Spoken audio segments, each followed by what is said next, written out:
হযরত মূসা আলাইহিস সালাতু ওয়াস সালাম যখন ফেরাউনকে গিয়া দাওয়াত দিছে যে এক রবের উপরে ঈমান আনো, ফেরাউন মূসা আলাইহিস সালামের দাওয়াত পেয়ে ফেরাউন বলতেছে ক্বালা ফামার রাব্বুকুমা ইয়া মূসা, হে মূসা তোমাদের দুইজনের রব সে আবার কে?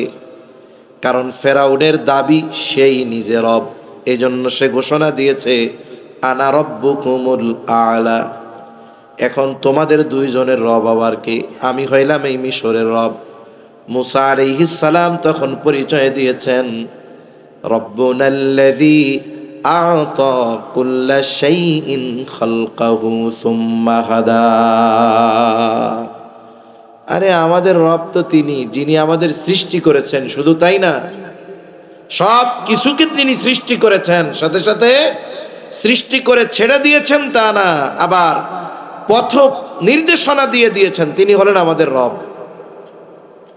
আল্লাহ তাআলা এই জায়গায় কি পরিচয় দেন? আল্লাহ তাআলা বলেন ইয়া আইয়ুহান নাসুত্তাকু রাব্বাকুম, হে মানব সম্প্রদায় তোমরা তোমাদের রবের উপরে ঈমান আনো। আমরা জিজ্ঞাসা করলাম রব কে? এবার আরেকটু ক্লিয়ার কইরা জবাব দেয় আল্লাযী খলাকাকুম মিন নাফসিন ওয়াহিদা, ওই রবের উপরে ঈমান আনো যিনি তোমাদের সকলকে একটি প্রাণ থেকে সৃষ্টি করেছে। নারী হোক পুরুষ হোক সবাইকে আল্লাহ সৃষ্টি করেছেন কয়জন থেকে? জোরে বলেন। ওই একজন থেকে মূল জিনিসটা আল্লাহ সৃষ্টি করেছেন, এটা হলো রূহ। হাদিসের মধ্যে আসছে নবীজি সাল্লাল্লাহু আলাইহি ওয়াসাল্লাম বলেন আল্লাহ তাআলা আদম আলাইহিস সালামকে সৃষ্টি করেছেন মাটি থেকে, আর আমাদেরকে সৃষ্টি করেছেন আদম আলাইহিস সালাম থেকে। নবীজি আর এক হাদিসের মধ্যে বলেন আল্লাহ তাআলা সকল রূহ তথা এই পৃথিবীতে যত মানুষ আছে, যত মানুষ দুনিয়া থেকে চলে গেছে, কিয়ামত পর্যন্ত যত মানুষ আসবে, আল্লাহ তাআলা সবার রূহ আদম আলাইহিস সালামের পৃষ্ঠদেশ তথা পিঠ থেকে আল্লাহ বাহির করেছে। তাহলে রূহ হলো আমাদের মূল, নারী হোক আর পুরুষ হোক সকলের মূল কি বলেন? রূহ। এই রূহ আল্লাহ সৃষ্টি করেছেন কয়জন থেকে? একজন থেকে। তবে হ্যাঁ, এই যে নারী পুরুষের যে গঠন আকার আকৃতি আল্লাহ সুবহানাহু ওয়া তাআলা এটা দুইজনের মাধ্যমে করছেন। এরপরে আল্লাহ বলেন ওয়া খালাকা মিনহা যাওজাহা ওয়া বাসসা মিনহুমা রিজালান কাসীরান ওয়া নিসাআ। আল্লাহ তাআলা তার থেকে তার জোড়া সহধর্মিণীকে আল্লাহ সৃষ্টি করেছেন। এরপরে এই দুইজনের মাধ্যমে আল্লাহ তাআলা নারী পুরুষের এই বিস্তৃতি আল্লাহ ঘটিয়েছেন। তাহলে মূল কথা যেটা বলা উদ্দেশ্য আমার, যে নারী হোক আর পুরুষ হোক আমাদের সকলের মূল হলো রূহ। আর এই রূহ আল্লাহ সৃষ্টি করেছেন কয়জন থেকে? জোরে বলেন না, কয়জন? একজন থেকে।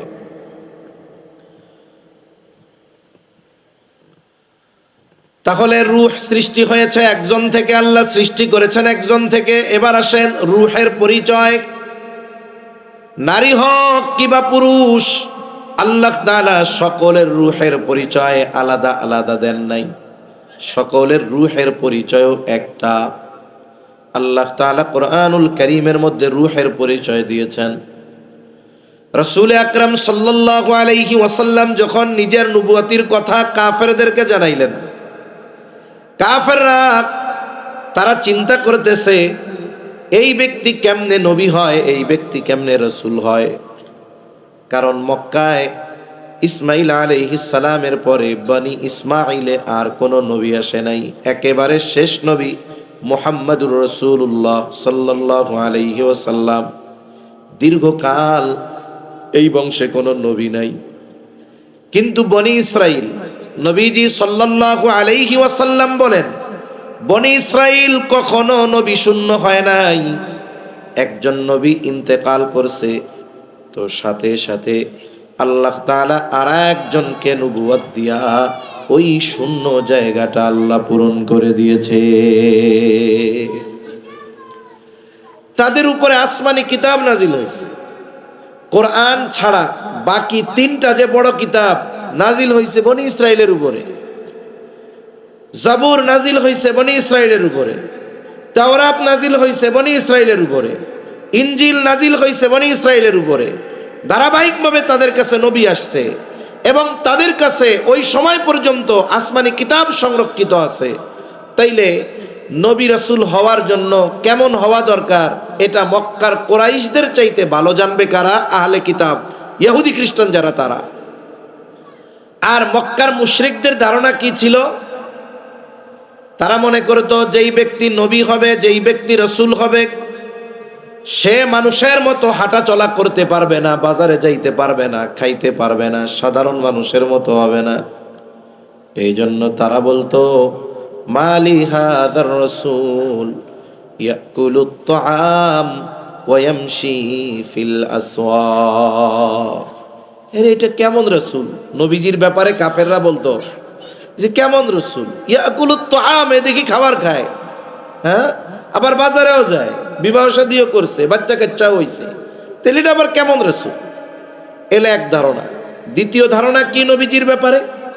যে আমার আপনার নবীজির চরিত্রের সত্যায়ন আল্লাহ তাআলা কোরআনে করছেন, ওয়া ইন্নাকা লাআলা খুলুকিন আযীম। আল্লাহ তাআলা ওহী প্রেরণ করে আমার আপনার নবীজির চরিত্রের সত্যায়নের আগেই কাফেররা আমার আপনার নবীজির উপাধি দিয়েছে আল আমিন, আস-সাদিক।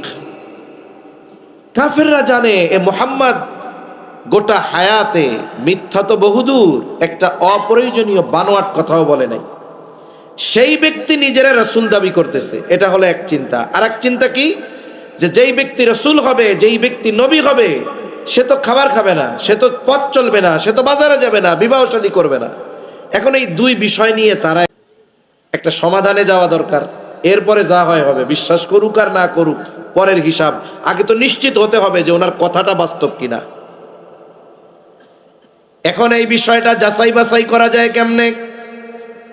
দুইজন প্রতিনিধি তারা পাঠায় দিল মদিনায়, বর্তমান মদিনা, তৎকালীন ইয়াসরিব। ওইখানে ইহুদি খ্রিস্টানেরা আছে, যাদের কাছে আছে তাওরাত, যাদের কাছে আছে ইনজিল। দুইজনকে পাঠায় দিছে, যাও ওই ইহুদি আহলে কিতাব আলেমদের কাছে গিয়ে বলবা আমাদের মধ্য থেকেই একজন ব্যক্তি নিজেকে রাসূল বলে দাবি করতেছে। এখন ওই ব্যক্তি আসলে রাসূল কি রাসূল নয় এটা আমরা কিভাবে বুঝবো? আমাকে কিছু শিখায় দাও, আমরা যেন নিশ্চিত হতে পারি যে সে যা দাবি করতেছে এটা সত্য না মিথ্যা, আমরা যেন বুঝতে পারি।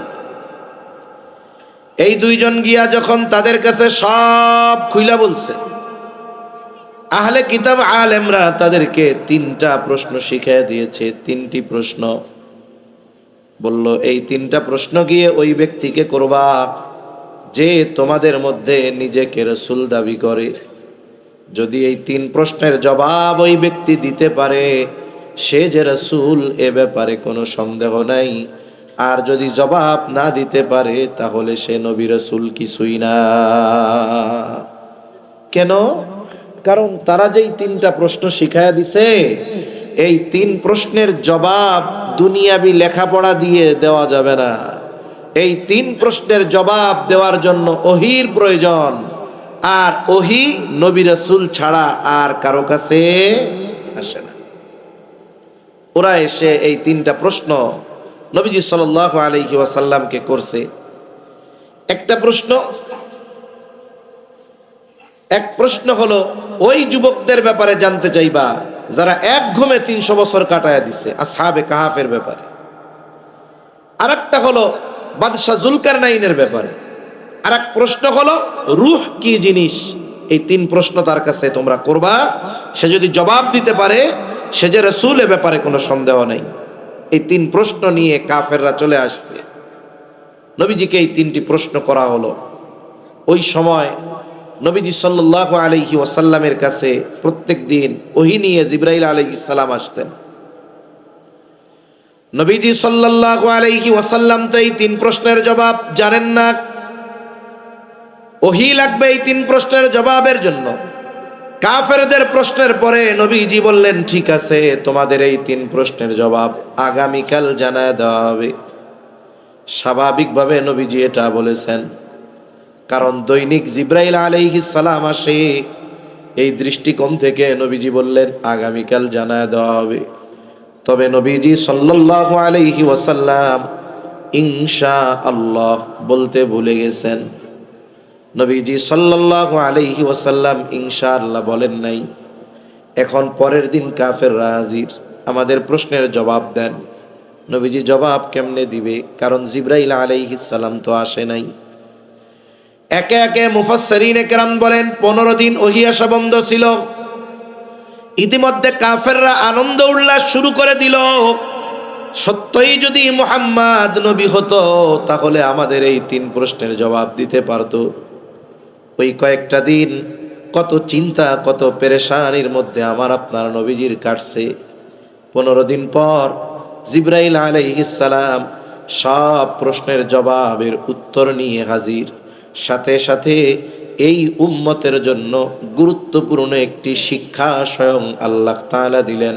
সেই শিক্ষাটা হলো, আমরা যদি ভবিষ্যতে কোনো কাজ করার ইচ্ছা করি তাহলে ওই কাজ করার এরাদা যখন করব তখন এটাকে আমরা আল্লাহর উপরে সঁপে দিয়ে ইনশাআল্লাহ বলবো।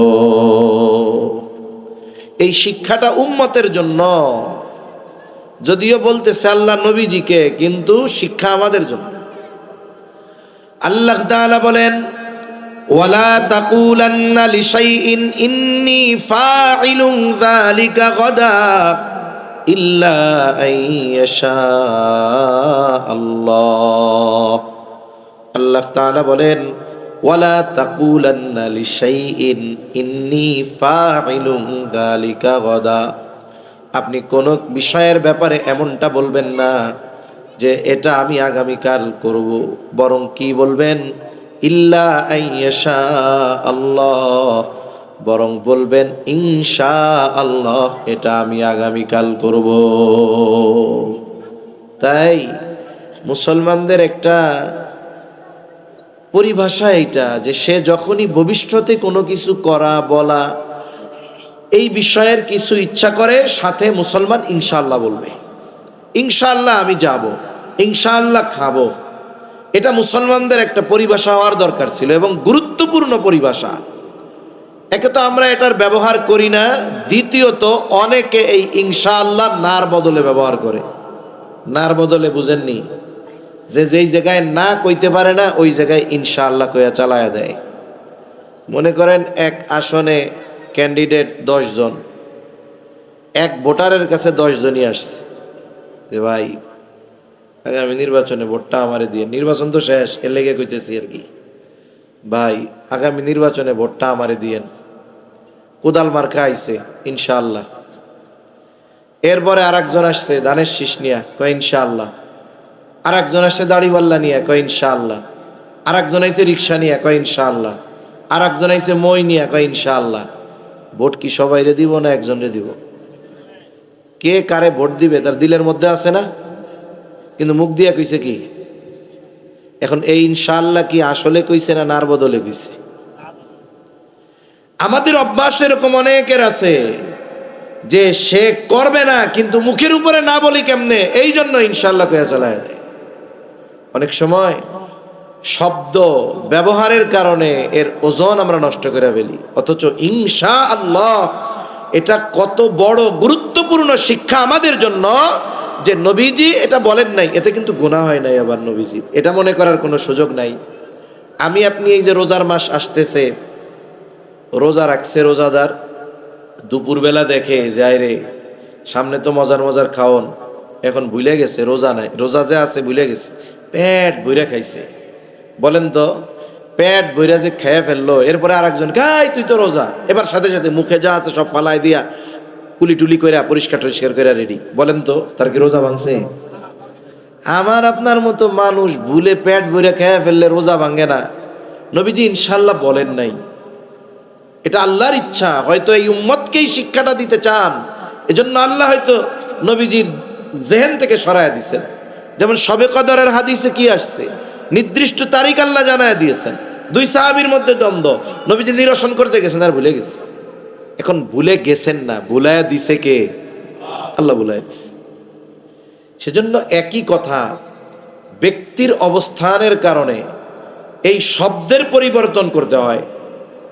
একই কথা মুরব্বীকে একভাবে বলতে হয়, ছোটকে আর একভাবে বলা যায়। মনে করেন মসজিদ থেকে আপনি বের হইছেন, আপনার বয়স 20 বছর 25 বছর, আর একটা ছেলে নামাজ পড়তেছে, ওর বয়স 16 বছর, আপনার ছোট, আপনি ওরে কি বলবেন? এই মসজিদ থেকে বের হওয়ার সময় ফ্যানটা বন্ধ করে বেরোবি। উদ্দেশ্য কি? ফ্যানটা বন্ধ করা। কিন্তু আমার চেয়ে যদি বয়সে কেউ বড় হয়, তারে আমি কি বলবো? ওই ছোট রেজা বলছি তা বলতে পারবো? কারণ তিনি বড়, তিনি সম্মানিত। এই ক্ষেত্রে তাকে আমি কিভাবে বলতে পারি? চাচা হলে চাচা, ভাই হলে ভাই, দাদা হলে দাদা, যে চাচা মসজিদ থেকে বের হওয়ার সময় ফ্যানটা বন্ধ করে বের হলে ভালো হয়। উদ্দেশ্য এক, ফ্যান বন্ধ করা। কিন্তু ব্যক্তি ভিন্নতার কারণে কথার ভিন্নতা হয়ে যায়। এজন্য অনেক শব্দ আছে সাধারণ মানুষের সাথে যেভাবে বলা যায়, নবী রাসূলদের শানে এরকম বলা যায় না। এটা আমাদের দেশের অনেক মানুষ বুঝে না। অনেক মানুষ না বুঝে নবী রাসূলের শানে, সাহাবা একরামের শানে এমন ভাবে কথা বলে, মনে হয় যে ওনার বন্ধু আর নয় ভাই, এরকম লাগে। তো যাই হোক, আল্লাহ সবাইকে সহি বুঝ দান করেন, বলি আমিন। তা নার বদলে ইনশাআল্লাহ ব্যবহার করব না আমরা। তাহলে তিনটি প্রশ্নের একটি প্রশ্ন হলো ওয়ায়াসআলুনাকা আনির রূহ। আল্লাহ তাআলা বলেন তারা আপনার কাছে জানতে চায় রূহ কি জিনিস, রূহ কি। আল্লাহ তাআলা জবাব দেন, কুলির রূহু মিন আমরি রব্বি। হাবিব আপনি বলে দেন, এই রূহ এটা হলো আমার রবের প্রত্যাদেশ, আমার রবের ফরমান, আমার রবের আদেশ। রূহ নারীর হোক আর পুরুষ হোক, সকলের রূহের পরিচয় একটা। যেহেতু একটা বিষয় সামনে আসলো, আর একটা বিষয় একটু বলা দরকার, বলি।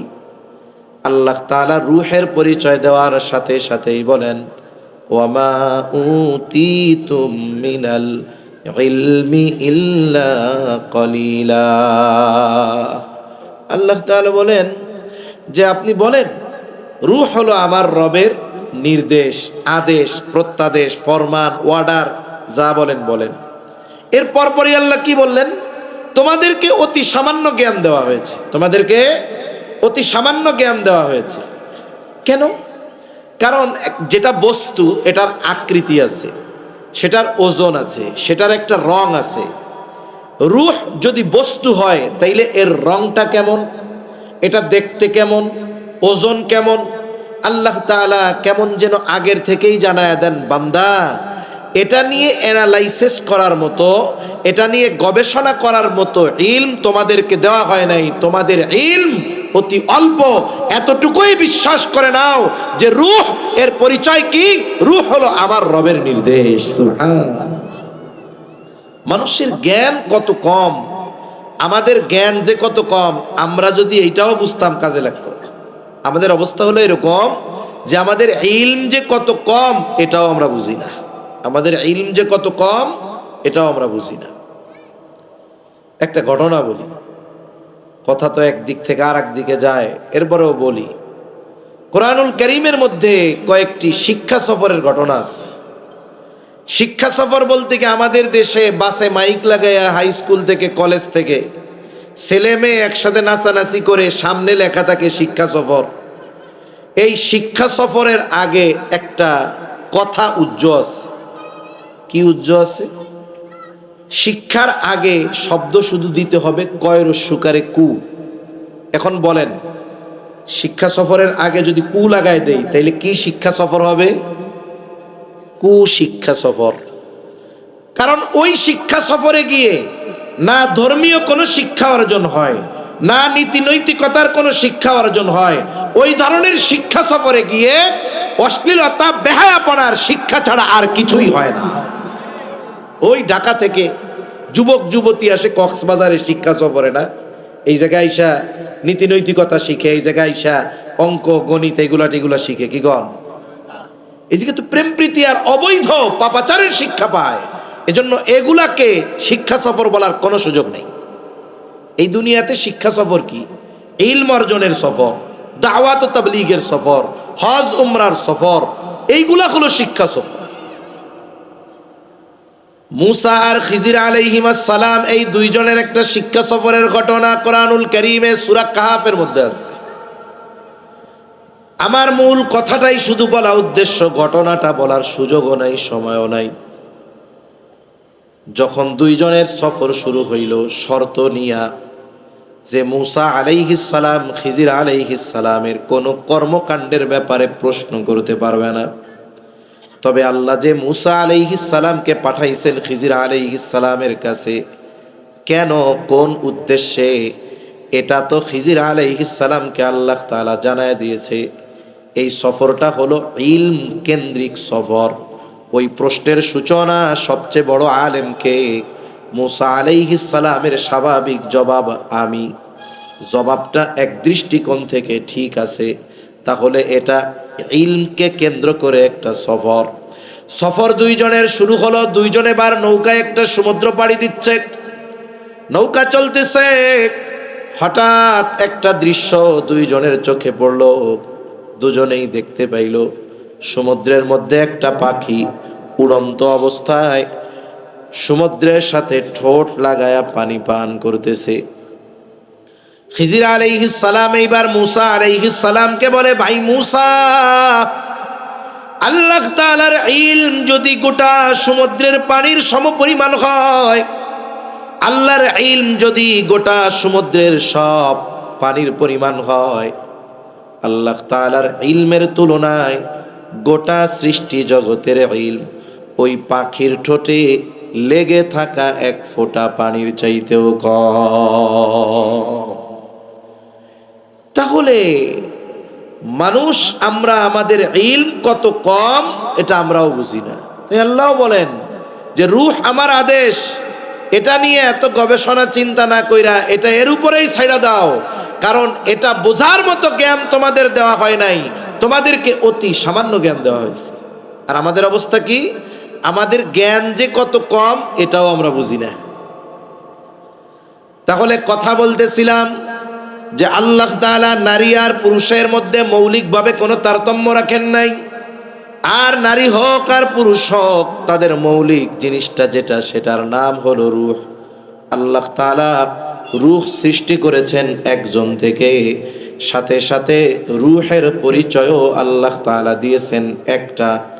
তবে ইবাদতের প্রতিদান দেওয়ার ক্ষেত্রে আল্লাহ তাআলা কোনো তারতম্য করেন নাই। কেন করেন নাই? কারণ মৌলিক দিক থেকে নারী আর পুরুষের মধ্যে কোনো তারতম্য নাই। এখন আসেন, ঈমান ঠিক আছে, আমলে সালেহ দ্বিতীয় শর্ত। এখন এই আমলটা তো আমলে সালেহ হতে হবে। সব আমল প্রতিদান পাওয়ার উপযুক্ত নয়, সব আমল দুই জগতে প্রতিদান পাওয়ার উপযুক্ত নয়। তাই বুজুর্গানে দিন বলেন ওই আমলগুলোই আল্লাহর কাছে প্রতিদান পাওয়ার উপযুক্ত, যেই আমলগুলো কয়েকটি শর্তের আলোকে হবে। আমি শুধু এই শর্তগুলোর কথা বলে অল্প সময় আলোচনা শেষ করে দিব। কারণ যদি আমার আপনার জীবনে এমন হয় আমি আপনি আমল করলাম, কিন্তু ওই আমলের মধ্যে এই শর্তগুলো না থাকার কারণে আল্লাহ তাআলার কাছে কবুল হলো না, তাহলে কিয়ামতের দিন আমার আপনার ওই আমলগুলোর ব্যাপারে আফসোস আসবে, কিন্তু সেদিন করার কিছু থাকবে না। তাহলে ঈমান ঠিক রেখে কয়েকটি শর্তের আলোকে যদি আমরা আমাদের আমলগুলা করি, আমল যদি ছোট হয়, অল্প হয়, বড় প্রতিদান দিবেন কে? আল্লাহ। তাহলে আমলে সালেহ হওয়ার জন্য, আমল আল্লাহর কাছে কবুল হওয়ার জন্য এক নাম্বার শর্ত হলো ইখলাস। ইখলাস ইখলাস তার মানে আমি আপনি যেই আমলটা করব সেটা ছোট হোক কিবা বড় হোক, একমাত্র যার জন্য করব তিনি কে? আমার আগে আব্দুল্লাহ আল মারুফ ভাই আল্লাহর হকের কথা বলছে, ওনার আলোচনা আয়াতের মধ্যে ছিল, বলছে আল্লাহর হক কি? আল্লাহর হক হলো তারই ইবাদত করতে হবে, তারই ইবাদত করতে হবে, তার ও না, তারই তার মানে তিনি ব্যতীত ইবাদতের উপযুক্ত আর কেউ নেই। একমাত্র হকদার আল্লাহ তাআলা ইবাদতের। তাই ইবাদত তারই জন্য করতে হবে। এই বিষয়টা আমরা যদি করতে পারি যে আমার সব ইবাদত আল্লাহর জন্য, ছোট হোক বড়, তাহলে আখিরাতে প্রতিদান পাওয়ার উপযুক্ত হবে এই ইবাদত। যদি ইবাদত বড় হয় কিন্তু আল্লাহর জন্য নয়, তার জন্য নয়, তাহলে ওই ইবাদত আখিরাতে প্রতিদান পাওয়ার উপযুক্ত তো হবেই না, বরং আল্লাহর হক নষ্ট করার কারণে শাস্তি পেতে হবে। প্রসিদ্ধ হাদিস কম বেশি সবার জানা, কিয়ামতের দিন আল্লাহ তাআলা সর্বপ্রথম তিন শ্রেণীর মানুষকে হিসাবের জন্য ডাকবে। একজন শহীদকে ডাকবে, একজন দানবীরকে ডাকবে, একজন কারীকে ডাকবে, আলেমকে ডাকবে। তারা জিহাদ আল্লাহর জন্য হয় নাই, শহীদ হয়ে গেছে, কিন্তু এই যে জিহাদটা করছে আল্লাহর জন্য না, বীরত্বের প্রশংসা পাওয়ার জন্য। আরেকজন দান করছে আল্লাহর জন্য না, মানুষের বাহবা পাওয়ার জন্য। আরেকজন কোরআন শিখছে, আলেম হয়েছে, আল্লাহর জন্য নয়, মানুষের প্রশংসা পাওয়ার জন্য। ওই জীবন দেওয়া কাজে আসে নাই, দান সদকা কাজে আসে নাই, ইলম অর্জন কাজে আসে নাই, বরং কিয়ামতের দিন এই কাজগুলো আল্লাহর জন্য না হওয়ার কারণে এই মানুষগুলোর ঠিকানা হবে জাহান্নাম। তাহলে আমরা যেই আমলটা করব, ছোট হোক কিংবা বড়, একমাত্র কার জন্য? আল্লাহ তাআলার জন্য। আমাদের তো টার্গেট থাকে যে আমার বিষয়টা মানুষ ভালো বলুক, আমাদের টার্গেট থাকে মানুষ আমাকে, আমার আমল দেখে, আমার দান সাদকা দেখে মানুষ আমাকে বাহবা দিক। সারা দুনিয়ার মানুষ যদি কোনো আমল ভালো বলে আর ওই আমলটা যদি ইখলাস শূন্য হয়, সারা পৃথিবীর মানুষ না, যারা আসতেছে, যারা দুনিয়া থেকে চলে গেছে, সবাই মিলে যদি আমার ওই আমলটা ভালো বলে, আল্লাহর কাছে কবুল হবে? কবুল হবে না। কিছু অঞ্চলে একটা প্রথা আছে, আপনাদের অঞ্চলে আছে কিনা জানি না। এখন একজন লোক মারা গেছে, এখন জানাজার আগে উপস্থিত মানুষদের কাছ থেকে সাক্ষ্য নেয়। যেই লোকটার জানাজা হবে, সারা জীবন মানুষের হক মাইরা খাইছে, সারা জীবন সুদের উপরে, সুদি কারবারির সাথে জড়িত ছিল, মানুষের হক নষ্ট করছে, অন্যর জমি দখল দিছে। এখন মারা গেছে, জানাজার আগে নেতা মানুষ আর একজন জোর গলায় বলে, বলেন সবাই লোকটা কেমন ছিল? মানুষজন কয় ভালো। আবার জিগায়, বলেন সবাই লোকটা কেমন ছিল? কয় ভালো। তিনবার সাক্ষ্য নেয়। মনে করছে এই উপস্থিত শত শত হাজার হাজার মানুষ যদি কয় লোকটা ভালো ছিল, তাইলে তার সুদের গোনা, বান্দার হক মাফ মেরে খাইছে, এগুলার গোনা সব আল্লাহ মাফ করে দিব। ওই কয়টা না, সারা পৃথিবীর সব মানুষ যদি বলে লোকটা ভালো ছিল, সে কি ভালো হবে? তাহলে আমি আপনি যে ইবাদত করি, এটা যদি আল্লাহর জন্য না হয়, সারা পৃথিবীর সব মানুষ বললেও আল্লাহর কাছে ওটা ভালো বলে পরিগণিত হবে না, বরং ওই আমল আমাকে আপনাকে প্রতিদান পাওয়া তো বহুদূর, বরং ওই আমলটা আমার জাহান্নামে যাওয়ার কারণ হয়ে যাবে। তাহলে আমরা আমাদের জীবনের সকল ইবাদত একমাত্র যার জন্য করব। 2 নাম্বার, ইবাদত কবুলের অন্যতম শর্ত হলো সুন্নাত। সুন্নাতবিহীন কোনো ইবাদত কবুল হয় না, বরং সুন্নাত তো এমন এক পরশ পাথর, দুনিয়ার কাজের সাথে যদি সুন্নাত লাগায় দেওয়া হয়, ওই সাধারণ কাজটা ইবাদত হয়ে যায়। রাসূল আকরাম সাল্লাল্লাহু আলাইহি ওয়াসাল্লাম দুনিয়ার কাজের পদ্ধতি যেগুলো শিখায়া দিয়েছেন, ওইগুলাতে যদি নবীর তরিকায় আমরা করি, ওইগুলা ইবাদত হয়। যেমন সাধারণভাবে আমরা রাস্তায় চলি, চলাচল করি, হাঁটাহাঁটি করি, হেঁটে বাজারে যাই, হাঁটার কিছু সুন্নাত আছে। এখন একজন ব্যক্তি এখান থেকে হেঁটে মনে করেন ওই রাস্তায় যাবে, দোকানে যাবে, সে নিয়ত করলো আমি তো হাঁটবো, তবে আমার এই হাঁটাটা হাঁটবো সুন্নাত তরিকায়। বলেন তো, কেউ যদি সুন্নাত তরিকায় হাঁটতে চায়, রাস্তার কোন পাশে চলতে হবে? কারণ রাস্তার ডানে চলা সুন্নাত। এমনি সময় কিন্তু চলি, কিন্তু খালি নিয়ত করব যে সুন্নাত তরিকায় পথ চলবো। এবার হাঁটা শুরু করছি ডান পাশ দিয়া, এবার রাস্তার ডান পাশে চলতেছি। বলেন তো, হাঁটার সময় কোন দিকে তাকায়া হাঁটা সুন্নাত? নিচের দিকে, সামনে নিচে, এখন যদি ডাইনে তাকায় নিচে তাকাই তাহলে তো বিপদ। সামনে নিচে তাকায় হাঁটা সুন্নাত। হাঁটার সময় রাস্তায় যদি কোনো কষ্টদায়ক বস্তু থাকে ফেলে দেওয়া সুন্নাত। শুধু সুন্নাত নয়, রাস্তা থেকে কষ্টদায়ক বস্তু সরায়া দেওয়া ঈমানের শাখা। রাসূল আকরাম সাল্লাল্লাহু আলাইহি ওয়াসাল্লাম বলেন, ঈমানের ৭০-এর উপরে শাখা আছে, আর এক বর্ণনায় ৭৭টা শাখা আছে।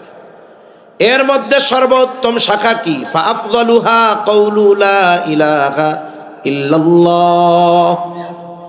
ঈমানের সর্বোত্তম শাখা হলো লা ইলাহা ইল্লাল্লাহ বলা, আর সর্বনিম্ন শাখা হলো রাস্তা থেকে কষ্টদায়ক বস্তু সরায়া দেওয়া। চলার সময় আমি দেখলাম একটা কলার শুকলা বয়ে আছে, এটা কষ্টদায়ক বস্তু না? যে বেটার পা দৌড়ানোর সময় কলার শুকলার উপরে পড়বে ও বুঝবে যে কি কষ্ট। এখন আমি ওইটারে আস্তে করে সরাই দিলাম, আরে আমার কোনো ভাই যদি পড়ে যায় কষ্ট হবে। ইমানের পরিচয়। তাইলে যেই লোক কলা খাইয়া শুকলাটা রাস্তায় ফালাইলো সে কিসের পরিচয় দিল এটা কোন? হ্যাঁ, এজন্য অনেক সময় আমরা মানুষকে নিজেদের অজান্তে কষ্ট দেই।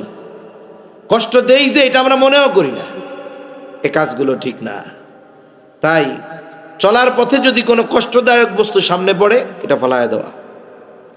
রাস্তা যখন চলতেছি যদি রাস্তাটা সমান হয় কয়েকবার লা ইলাহা ইল্লাল্লাহ বলা, কমপক্ষে কয়েকবার বলা।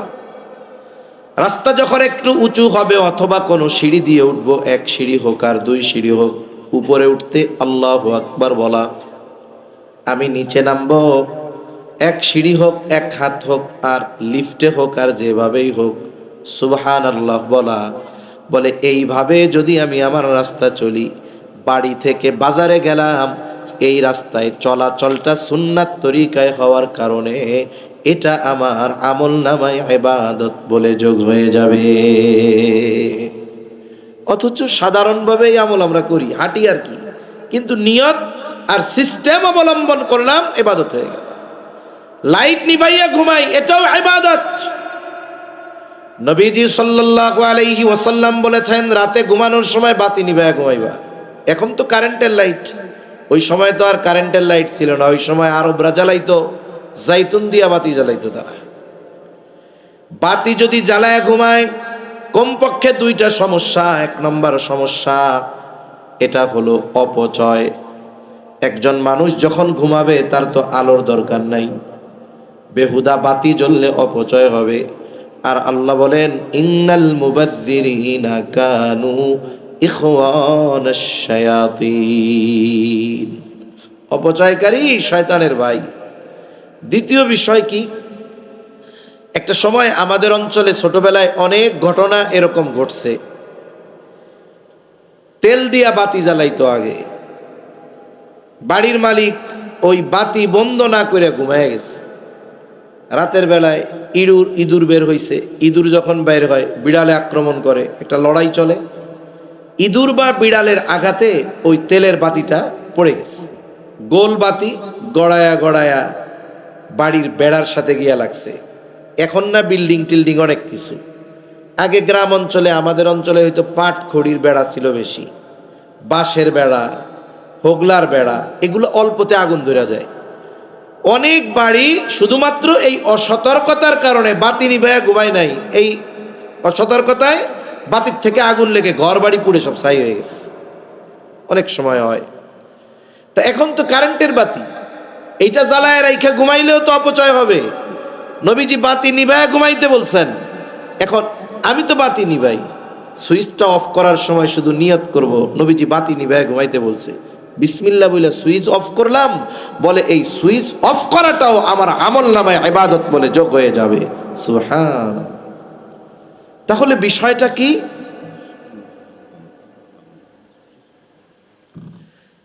বিষয়টা কি? বিষয়টা হলো আমি বাতি নিভাইলাম, এটাও আমার ইবাদত। কেন? বলে সুন্নাত তরিকায় হওয়ার কারণে। এই যে দেখুন, যখন রাতের বেলা আমরা ঘুমাই, বিছানা ঝাড়ু দিয়া ঘুমাই, এটাও সুন্নাত। নবীজি সাল্লাল্লাহু আলাইহি ওয়াসাল্লাম বলেছেন তোমরা বিছানা ঝাড়ু দিয়ে ঘুমাও, লুঙ্গির নিচ দিয়ে হলেও। এটার দ্বারা গুরুত্ব বোঝানো হয়েছে। ঝাড়ু দেওয়ার ঝাড়ু নাই, কিচ্ছু নাই, প্রয়োজনে লুঙ্গির নিচ দিয়া হইলেও বিছানাটা ঝাড়ু দাও। কেন? বলে এখন বাংলাদেশের অধিকাংশ জায়গায় বিদ্যুৎ আছে, কারেন্ট আছে। বিদ্যুৎ থাকার পরেও এই বছরেরও সমীকরণ যে প্রতি বছর শীতের মৌসুমে, বর্ষার মৌসুমে হাজার হাজার মানুষ সাপের কামড়ে মারা যায়। কোন জায়গায়? বলে বিছানায় শোয়া অবস্থায় সাপের কামড়ে মারা যায়। কেন? বলে শীতের দিন এক ধরনের সাপ আছে, সাপ সব জায়গায় গরম তালাশ করে। সাপ শীতের সময় গর্ত তালাশ করে। সাপ গর্ত বানাইতে পারে না, সাপ গিয়া থাকে ইঁদুরের গর্তে। যেই সাপগুলো ইঁদুরের গর্তে যাইতে পারে না, এরা মানুষের লোকালয়ে চলে আসে গরম তালাশ করতে। এক ধরনের সাপ আছে বিষাক্ত, এটাকে আমাদের অঞ্চলের ভাষায় বলে কালাস সাপ। এরা মানুষের বিছানায় চলে আসে গরম খুঁজতে খুঁজতে। বিছানার এক পাশে লুকায়া থাকে, বালিশের আড়ালে লুকায়া থাকে, ল্যাপ কম্বলের আড়ালে লুকায়া থাকে। অনেক ঘরে অনেক যুবক আছে যে শীতের শুরুতে যে কম্বলটা নামায়, শীত শেষ হওয়ার আগ পর্যন্ত আর ওই কম্বল বাস করে না। ঘুম থেকে উঠা রাখে, আবার যাইয়া গায়ে দেয়। বিছানা ঠিকমতো পরিষ্কার করে না। এখন একটা সাপ যদি কম্বলের মধ্যে লুকায়া থাকে, ও কম্বলটা গায়ে দিল, সাপ নড়াচড়া পাবে, বের হওয়ার জায়গা পাবে না, বিরক্ত হয়ে ওকে কামড় দিবে, ওর জীবন শেষ হয়ে যেতে পারে। প্রতি বছর শীতের সময় হাজার হাজার মানুষ ঘুমের মধ্যে সাপের কামড়ে মারা যায়। কেন? এই বিছানা ঠিকমতো ঝাড়ু দেয় না, একটু নড়াচড়া দেয় না। কেউ যদি ঝাড়ু দিয়ে একটু আওয়াজ করে, নড়াচড়া দেয়, সাপ যদি লুকায় থাকে আওয়াজ পাইলেও বের হয়ে যাবে। অথবা যদি বালিশ টালিশ সরায় একটু ঝাড়ু দিতে যায়, ওর নজরে সাপ বিচ্ছু থাকলে চোখে পড়বে। আহা, ১৫০০ বছর আগে নবীজি কথাগুলো যেন কেমন আজকের জন্য নবীজি বলে গেছে। তাই বিছানা ঝাড়ু তো দেই, দেওয়ার সময় শুধু নিয়ত করব নবীজি বিছানা ঝাড়ু দিয়া ঘুমাইতে বলছে। বিসমিল্লাহির রহমানির রহিম, দিলাম ঝাড়ু, হয়ে গেল ইবাদত। তাহলে ইবাদত কবুলের দ্বিতীয় শর্ত হলো সুন্নাত। ইবাদতের পদ্ধতি নবীজি শিখায়া দিয়েছেন। ইবাদতের পদ্ধতি কিন্তু আল্লাহ তাআলা শেখার নাই, আমাদের পদ্ধতি শিখায়েছেন নবী। আমাদেরকে নবী শিখায়েছেন। কিন্তু নামাজ যেমন, নামাজের আদেশ তো আল্লাহ দিলেন, কিন্তু নামাজের পদ্ধতি কোরআনে আল্লাহ বলে দেন নাই। বরং নামাজের পদ্ধতি প্র্যাকটিক্যাল ভাবে আমাদেরকে মুহাম্মাদুর রাসূলুল্লাহ সাল্লাল্লাহু আলাইহি ওয়াসাল্লাম শিখায়া দিয়েছে। তাহলে ইবাদত কবুলের দ্বিতীয় শর্ত হলো সুন্নাত। তৃতীয় শর্ত ইলম। ইলমবিহীন ইবাদত কবুল না হওয়ার সম্ভাবনা বেশি। কেন? বলে আবেদ যখন ইবাদত করে, ইলম যদি না থাকে, এই ইলম না থাকার কারণে অনেক ইবাদত কবুল হয় না। অনেক সময় তার ইবাদত যে হচ্ছে না, সে এটা টেরও পায় না। তাই শরীয়তের হুকুম আহকাম মেনে চলার জন্য যতটুকু ইলম দরকার এতটুকু শেখা সবার জন্য ফরজ। সবার জন্য মুফতি হওয়া ফরজ না, কিন্তু নামাজ যে বালেগ তার জন্য ফরজ, নারী হোক আর পুরুষ হোক। বলে নামাজের সব মাসালা তার জন্য শেখা ফরজ। রোজা রাখা ফরজ, বলে যার জন্য রোজা রাখা ফরজ, রোজার মাসলা মাসাইল শেখা তার জন্য ফরজ। নাহলে দেখা যাবে রোজা রেখে এমন কাজ করতেছে যে রোজাই হয় না। নামাজ পড়তেছে কিন্তু ফরজ ছুটে গেছে, ও টেরও পায় না। এখন ও যদি টের পাক আর না পাক, ফরজ যদি ছুটে যায়, নামাজ থাকবে তার? নামাজ থাকবে না। এজন্য মাসলা মাসাইল জানা দরকার। নামাজের ওয়াজিব জানে না, ওয়াজিব যদি ছুটে যায় কি দিতে হবে? সাউ সিজদা দিতে হবে, নাহলে নামাজ হবে না। এখন ও তো সাউ সিজদা দেয় না। কেন দেয় না? কারণ ওর ওয়াজিব ছুটছে, ও টেরও পায় না। এখন ও টের পাক আর না পাক, সাউ সিজদা দিল না, বলেন তো ওর নামাজ হবে নাকি? নামাজ ভঙ্গের কারণ 19টা, নামাজই জানে না। এখন দেখা গেল তার নামাজের মধ্যে নামাজ ভঙ্গের কারণ পাওয়া গেছে, কিন্তু সে জানে না। সে তো নামাজ পড়া চিন্তা করতেছে আল্লাহ আমারে মাফ করে দিব, কিন্তু তার নামাজ তো ভেঙে গেছে, সে টেরও পায় নাই। দেখুন, তাহারাত সম্পৃক্ত মাসলা মাসাইল গুলো জানা দরকার। গোসলের ফরজ, অজুর ফরজ, অজু ভঙ্গের কারণ, এগুলো জানা দরকার। আফসোসের বিষয়, অধিকাংশ মানুষ আমাদের দেশে এই বিষয়গুলোর ইলম কাদের মধ্যে নাই, অধিকাংশ মানুষের মধ্যে নাই। আবার যদি বলা হয় যে শিখেন, শিখতেও রাজি নাই। তাবলীগে সময় দেন, যাইতে রাজি নাই। আর তাবলীগে যাওয়ার সময় নাই, আরে মসজিদের ইমাম সাহেবরে বলেন যে হুজুর আধা ঘন্টা সময় দিয়ে এসার পর পর আমাদেরকে জরুরতে দিনের জন্য জরুরি যেই ইলম এগুলো একটু শেখায়া দেন, আমরা তাও রাজি নাই। তার মানে কি, আমাদের সময় সুযোগ সব আছে কিন্তু আমাদের ইচ্ছা নাই। তাই আমরা উলামায়ে কেরামের সাথে পরামর্শ করে যারা জানি না আমরা জানার চেষ্টা করব তো ইনশাআল্লাহ। এই ইলম না থাকার কারণে আমার অনেক ইবাদত হয়তো কবুল হবে না। এই যে রোজা আসতেছে, রোজা নিয়েও কিছু কথা বলা দরকার। আমি তো আরো ভাবছি যে আমার আগে হযরতরা মনে হয় বলছে। এই যে রোজা আসতেছে, অনেক মানুষ দেখা যাবে রোজার মাসলা মাসাইল ঠিক মতো জানে না। হ্যাঁ, দেখা যাবে এই কারণে তার রোজাটা নষ্ট হয়ে গেছে। অনেক মানুষ জানে না, এগুলো জানা দরকার। এক মজলিসে এত কথা তো বলা সম্ভব না। উলামায়ে কেরামের কাছে যাওয়া যে হুজুর আমাদেরকে আপনি রোজার মাসলা মাসাইল গুলো বইলা দেন। যেমন আমি আমার মসজিদে কি করছি, মাসালা তো অনেক অনেক মাসালার মধ্য থেকে 100 না 120টা মাসালা আমি আলাদাভাবে প্রিন্টিং করে আমার মসজিদের দেয়ালে আমি ঝুলাই দিছি। তো বললাম যে দেখুন, মাসালাগুলো অনেকগুলো অনেকের জানা থাকে, অনেকগুলো বলার সময় মনে থাকে না। ওইখানে পার্ট পার্ট দেওয়া আছে, নিয়ত সংক্রান্ত, সাহারি সংক্রান্ত, রোজা ভাঙ্গার কারণ, কোন কাজগুলোয় ভাঙবে কোন কাজগুলোয় ভাঙবে না, কাজা কাফফারার মাসালা সহ এরকম কয়েকটা পার্টে আমি মাসালাগুলো তাদেরকে দিয়ে দিছি। এখন এই মুসল্লিরা পড়ে। সাথে সাথে আর একটা কাজ করছি, এই 120টা মাসালা প্রত্যেকের কাছে শীট আকারে বলছি যে সবাই নিবেন, এগুলো সবাই পড়বেন। রোজার মধ্যে যে কোনো একদিন আপনাদের এটা পরীক্ষা নেওয়া হবে, আমরা একটা পুরস্কার দিব। এতে কি হইল যে মুসল্লিরা একে তো মসজিদে আইসা এক একদিন এক একটা পাঠ দেখে শিখলো, দ্বিতীয়ত পুরস্কারের লোভে হোক কমপক্ষে মাসালাগুলো সে পড়লো, তার জানা হলো। তাই এগুলো জানার প্রতি আমাদের আগ্রহ সৃষ্টি হওয়া দরকার, আমাদেরও আপনাদেরকে শেখানোর ব্যবস্থা করা দরকার। অথচ অনেক মানুষ ইলমি অজ্ঞতার কারণে তার ইবাদত নষ্ট হয়ে যাইতেছে। অনেক মানুষ এই অবস্থার শিকার। তাহলে ইবাদত কবুলের তৃতীয় শর্ত হলো ইলম। 4 নম্বর শর্ত ইবাদত কবুলের জন্য হালাল খাবার। হালাল খাবার, হালাল খাবার বিহীন ইবাদত কবুল হয় না। আমাদের সমাজের অনেক মানুষ আছে হালাল খাবারের ব্যাপারে সচেষ্ট থাকে, কিন্তু আফসোস ওই মানুষগুলো হালাল উপার্জনের ব্যাপারে তার কোনো সতর্কতা নাই। অনেকে মনে করে কামাই টামাই যেমনে হয় হোক, খাওয়ার সময় হালালটা খাইলে হইল। এখন দেখুন, এই যে খাবারটার যে সোর্স, যেই টাকা দিয়ে আমি কিনলাম, যেই পদ্ধতিতে অর্জন করলাম, পদ্ধতি যদি ভুল হয় তাহলে ওই হালাল খাবারটাও হারামের মতো হয়ে যায়। এখন 2 জন মানুষ জমজম পানির ফজিলতের কথা শুনছে। জমজম অনেক ফজিলতওয়ালা এক পানি। এখন ওরা তো জীবনে হজমরায় যায় নাই, কোনোদিন যাইতে পারবে কিনা ঠিক নাই, কিন্তু খুব ইচ্ছা হইছে যে যদি জমজমের পানি পান করতে পারতাম। আফসোসে মরিয়া যাইতেছে প্রায়। আর একজন কয় ভাই ব্যবস্থা আছে, এটা তো সহজে কেনা যায় না, তাই ফজিলত মাইর দেওয়া যাবে না, কি করা যায়? কয় অমুক হাজী সাহেব কয়েকদিন আগে ওমরা থেকে আসছে, ওনার বাড়ি কিন্তু জমজমের পানি আছে, চলো যাই সিস্টেমে নিয়ে আসি। এখন জমজম পানির ফজিলতের আশায় হাজী সাহেবের বাড়ির থেকে গিয়া জমজমের পানি চুরি করে আইনা পান করছে।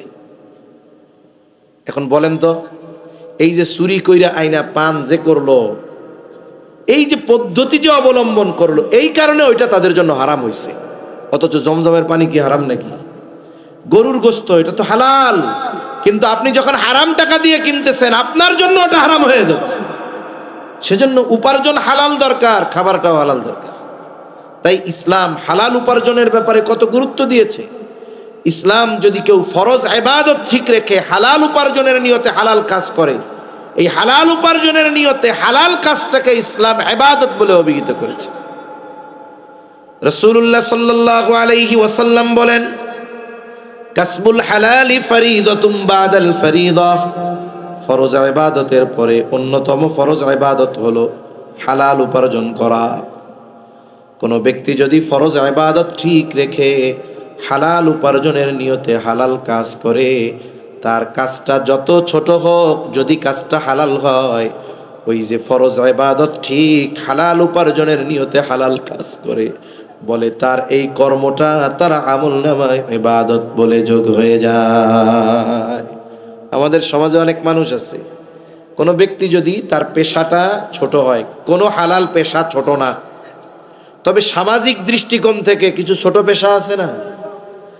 কোনো মানুষ যদি অন্য কোনো মানুষের হালাল পেশাকে তুচ্ছতাচ্ছিল্য করে, এটা খুব খারাপ এবং গর্হিত একটি কাজ। অনেক বড় বড় বুজুর্গ যেমন আমাদের অঞ্চলে আছে, জেলে মাছ ধরে, মাছ ধরে বিক্রয় করে। আমাদের অঞ্চলে কোনো মানুষ যদি জেলে মাছ ধরে বিক্রি করে, এর ছোট মনে করে কেন? অনেক বড় বড় বুজুর্গ মাছ মেরে জীবিকা নির্বাহ করতেন। জুন্নুন মিস্ত্রি রহমাতুল্লাহ আলাইহি, জগৎ বিখ্যাত একজন বুজুর্গ, হ্যাঁ, তিনি মাছ মেরে জীবিকা নির্বাহ করতেন। বাংলাদেশের সব মাদ্রাসাগুলো একটা কিতাব পড়ানো হয়, কুদুরি পড়ানো হয় না? পড়ানো হয়।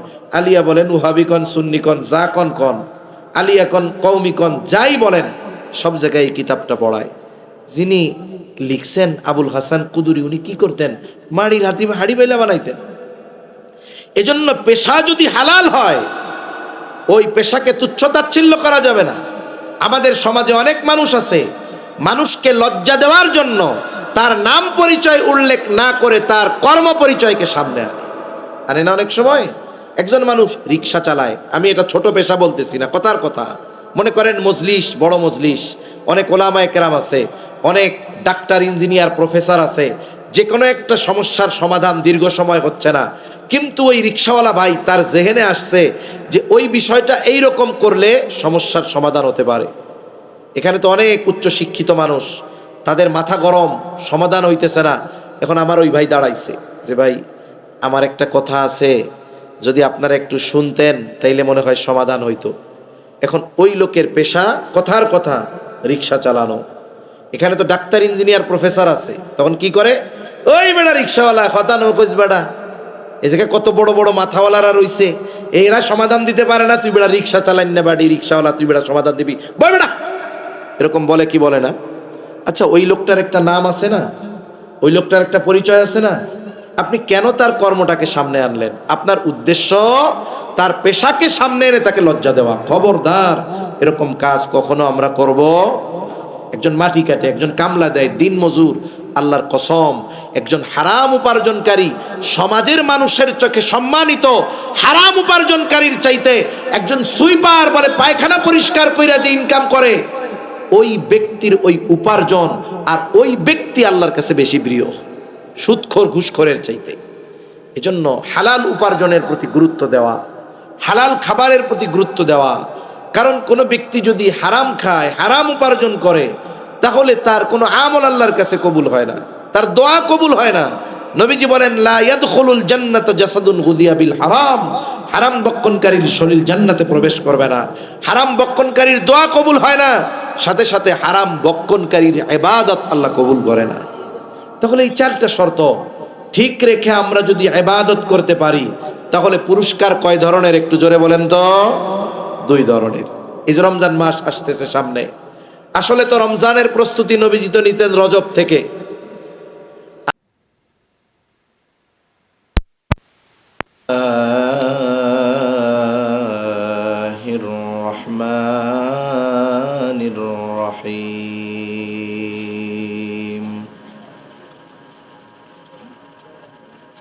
من عمل صالحا من ذكر أو أنثى وهو مؤمن فلنحيينه حياة طيبة ولنجزينهم أجرهم بأحسن ما كانوا يعملون. وقال رسول الله صلى الله عليه وسلم أخلص دينك يكفيك العمل القليل أو كما قال النبي صلى الله عليه وسلم صدق الله العلي العظيم وصدق رسوله النبي الكريم. ونحن على ذلك لمن الشاهدين والشاكرين والحمد لله رب العالمين سبحانك لا علم لنا إلا ما علمتنا إنك أنت العليم الحكيم اللهم صل على محمد وعلى آل محمد كما صليت على إبراهيم وعلى آل إبراهيم إنك حميد مجيد اللهم بارك على محمد وعلى آل محمد كما باركت على إبراهيم وعلى آل إبراهيم إنك حميد مجيد الحمد لله ঐতিহ্যবাহী চট্টগ্রাম জেলার বাঁশখালী থানার অন্তর্গত পশ্চিম চেচুরিয়া ঘুনাপাড়া, আমরা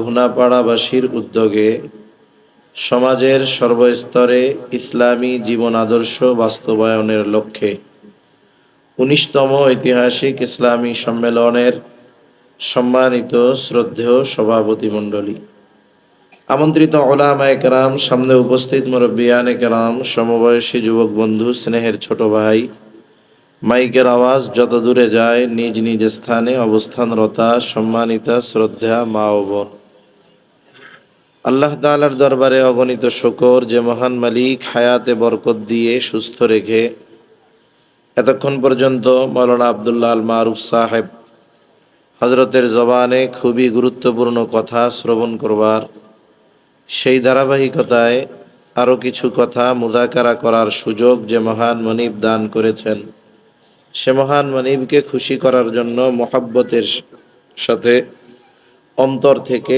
জবান খুলে কালিমাতুশ শুকর পাঠ করি আলহামদুলিল্লাহ। অগণিত দুরূদ ও সালাম সাইয়্যিদুল আম্বিয়া, আশরাফুল আম্বিয়া, খাতামুল আম্বিয়া, ইমামুল মুরসালিন, রাহমাতুল লিল আলামিন, মুহাম্মাদুর রাসূলুল্লাহ সাল্লাল্লাহু আলাইহি ওয়াসাল্লামের উপর। আমি আপনাদের খেদমতে পবিত্র কোরআনুল কারীমের একটা আয়াত ও রাসূল আকরাম সাল্লাল্লাহু আলাইহি ওয়াসাল্লামের অগণিত হাদিস থেকে একটি হাদিস পাঠ করেছি। আল্লাহ তাআলার কাছে তৌফিক চাই, আল্লাহ তাআলা কিছু কথা বলার তৌফিক দেন, যে কথাগুলো আমাদের সবার দুনিয়া এবং আখিরাতের জন্য যেন কল্যাণকর হয়। সকলে জবান খুলে বলি আমিন। সম্মানিত উপস্থিতি, আমলের মৌসুম সামনে আসতেছে, একেবারে দোরগোড়ায় রমজান। আমরা অনেকেই আমলের জন্য প্রস্তুতি নিচ্ছি, অনেক মানুষ এখনো বেখবর। অথচ রাসূল আকরাম সাল্লাল্লাহু আলাইহি ওয়াসাল্লাম এই রমজানের প্রস্তুতি নেওয়া শুরু করতেন রমজানের কমপক্ষে 2 মাস আগ থেকে। কোনো সমস্যা ভাই? এত আওয়াজের অবস্থা কেন?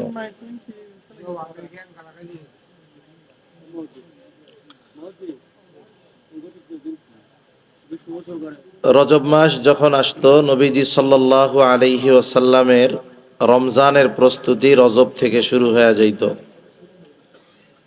তা আমরাও আশা করি যে এই রমজান মাস যথাযথভাবে ইবাদতের মাধ্যমে আমরা অতিবাহিত করতে পারবো। আল্লাহ তাআলার কাছে আমরা এই তৌফিক কামনা করি। আল্লাহ সুবহানাহু ওয়া তাআলা আমাদের তৌফিক দান করেন, বলি আমিন। তা সম্মানিত উপস্থিতি, অনেক কথা হয়েছে, খুবই গুরুত্বপূর্ণ আলোচনা হয়েছে। আর রাতও কম না, অনেক রাত, 10টা 50 বেজে গেছে। আমি দীর্ঘ সময় আপনাদের কষ্ট দিব না।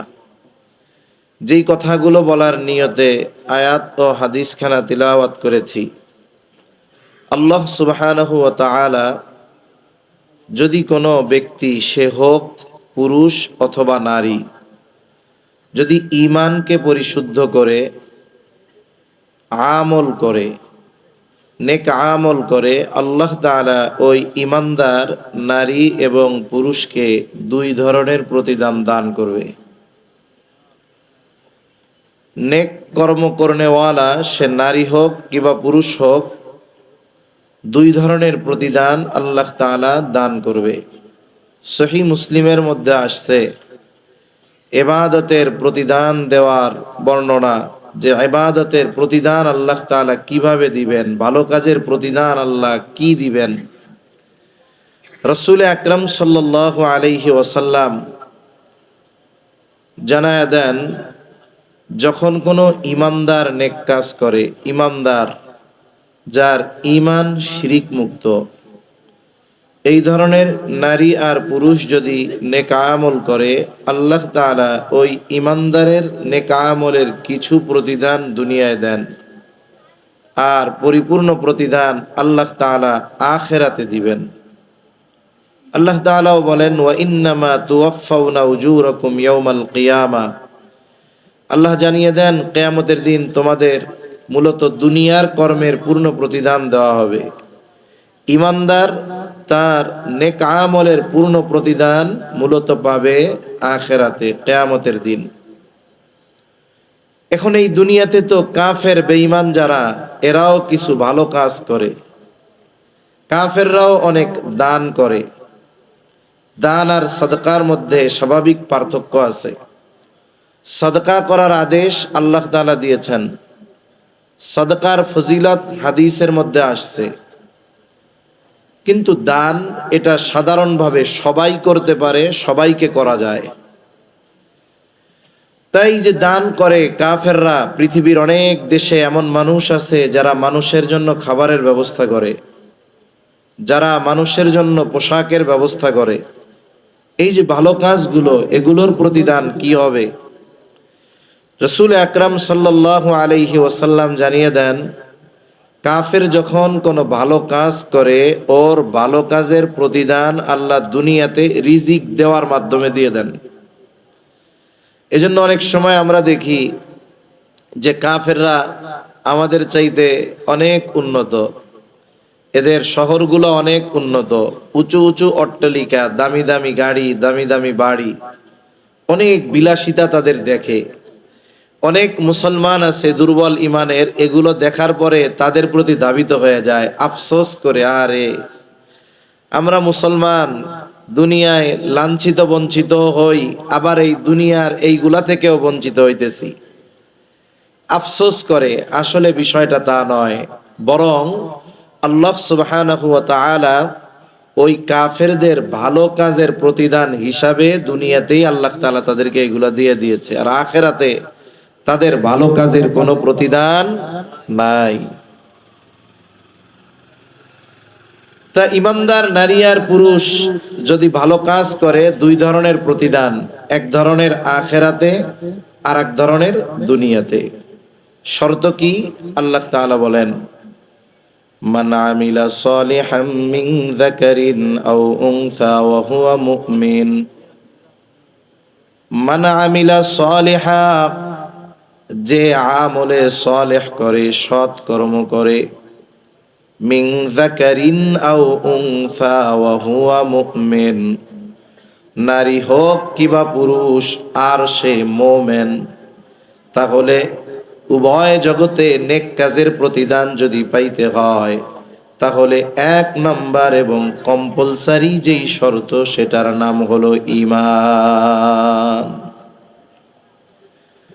আল্লাহ রাব্বুল আলামিন জানায় দেন, ঈমান সহকারে ঈমানদার নারী অথবা পুরুষ যদি আমলে সালেহ করে, দুই ধরনের প্রতিদান।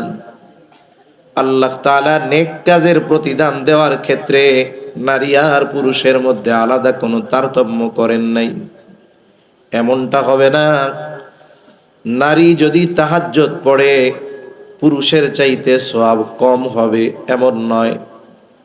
নারী যদি রোজা রাখে পুরুষের চাইতে সওয়াব কম হবে, এমন নয়। বরং ইবাদতের প্রতিদান দেওয়ার ক্ষেত্রে আল্লাহ তাআলা কোনো তারতম্য করেন নাই, কম বেশ ঘোষণা দেন নাই। আমাদের দেশে অনেক সময় দেখা যায় একই কাজ নারীও করে পুরুষও করে, কিন্তু প্রতিদান দেওয়ার ক্ষেত্রে নারীকে কম দেওয়া হয়, পুরুষকে বেশি দেওয়া হয়। যেমন আমাদের অঞ্চলগুলাতে, উত্তর অঞ্চলে অনেক জায়গায়, দক্ষিণ অঞ্চলেও আছে, ওই অঞ্চলের মানুষেরা একটু দরিদ্র। অনেক সময় দেখা যায় স্বামী যা উপার্জন করে তাতে পরিবার চলে না, নারীরাও কাজ করতে যায়। অনেকে গার্মেন্টসে কাজ করে, অনেকে ইটের ভাটায় খুব পরিশ্রমের কাজ করে। ইট ভাটায় টার্গেট থাকে যে দৈনিক এত ইট বানাইলে এত টাকা পাওয়া। দেখা যায় নারী পুরুষের চাইতে বেশি বানাইলো, টার্গেট পূর্ণ করলো, কিন্তু পারিশ্রমিক দেওয়ার সময় পুরুষের চাইতে নারীকে কম দেওয়া হয়। আবার এটা দেওয়ার সময় বলা হয় তুই মহিলা মানুষ, এত টাকা দিয়ে কি করবি। গার্মেন্টস গুলার মধ্যে একই কাজ নারীও করে পুরুষও করে, অথচ দেখা যায় পুরুষকে যে পারিশ্রমিক দেওয়া হয় তার চাইতে কিছু কম নারীকে দেওয়া হয়। অথচ ইবাদতের প্রতিদান দেওয়ার ক্ষেত্রে আল্লাহ তাআলা কোনো তারতম্য রাখেন নাই, উভয়কেই দুই ধরনের প্রতিদান দেওয়ার ঘোষণা আল্লাহ রাব্বুল আলামিন দিয়েছেন। কেন? প্রথমত সামগ্রিক দিক বিবেচনায়, মৌলিক দিক বিবেচনায় মূলত নারী আর পুরুষের মধ্যে মৌলিকভাবে কোনো তারতম্য নাই, পার্থক্য নাই। এখন বলতে পারেন হুজুর কি বলেন, নারী আর পুরুষের মধ্যে কোনো তারতম্য নাই, পার্থক্য নাই, এটা কেমন কথা? আমার কথা নয়, বরং নারী হোক আর পুরুষ হোক, আমাদের মূল যেই জিনিস সেটার নাম হলো রূহ। বলেন তো, রূহ যদি দেহ থেকে বের হয়ে যায়, ব্যক্তি দেখতে যত সুন্দর হোক, ডিগ্রি যত বেশি হোক, বংশ যত উচ্চ হোক, বলুন তো রূহ বের হয়ে যাওয়ার পর ওই দেহের আর কোনো দাম আছে নাকি? মূল হলো রূহ। মানুষের মূল কি বলেন তো? রূহ। এই রূহ আল্লাহ সৃষ্টি করেছেন একজন থেকে, এবং এই রূহের পরিচয় আল্লাহ দিয়েছেন একটা। আল্লাহ রাব্বুল আলামিন কোরআনুল কারীমের প্রসিদ্ধ একটি সূরা, সূরার নাম হলো সূরাতুন নিসা। আল্লাহ তাআলা বলেন, ইয়া আইয়ুহান নাসুত্তাকু রাব্বাকুমুল্লাযী খালাকাকুম মিন নাফসিন ওয়াহিদাহ ওয়া খালাকা মিনহা যাওজাহা ওয়া বাসসা মিনহুমা রিজালান কাসীরান ওয়া নিসাআ। আল্লাহ তাআলা বলেন, ইয়া আইয়ুহান নাস ইত্তাকু রাব্বাকুম, হে মানব সম্প্রদায়, ইত্তাকু রাব্বাকুম, তোমরা তোমাদের রবকে ভয় করো। মুফাসসিরিনে কেরাম বলেন এখানে তাকওয়া দ্বারা উদ্দেশ্য হলো ঈমান। তাহলে অর্থ কি হয়? হে মানব সম্প্রদায়, তোমরা তোমাদের রবের উপরে ঈমান আনো। যখন শব্দটা নাস, এখানে আল্লাহ মুমিন বলেন নাই, আলাদাভাবে পুরুষদের উদ্দেশ্য করে বলেন নাই, আলাদাভাবে নারীদের উদ্দেশ্য করে বলেন নাই। এক কথায় নারী হোক আর পুরুষ হোক, সব মানুষকে উদ্দেশ্য করে ঈমান আনার নির্দেশ দিছেন কে? আল্লাহ। তাহলে এই সৃষ্টি জগতে যত মানুষ আছে, হোক নারী হোক পুরুষ, নাস্তিক কিবা আস্তিক, মুসলিম কিবা অমুসলিম, জবান খুলে বলেন সবার রব কে? ওই রব বলেন, হে মানব সম্প্রদায়, তোমরা তোমাদের রবের উপরে ঈমান আনো। এখন আমরা যদি জিজ্ঞাসা করি রব সে আবার কে? কোরআনুল কারীমের মধ্যে রবের অনেক পরিচয় আছে। যেমন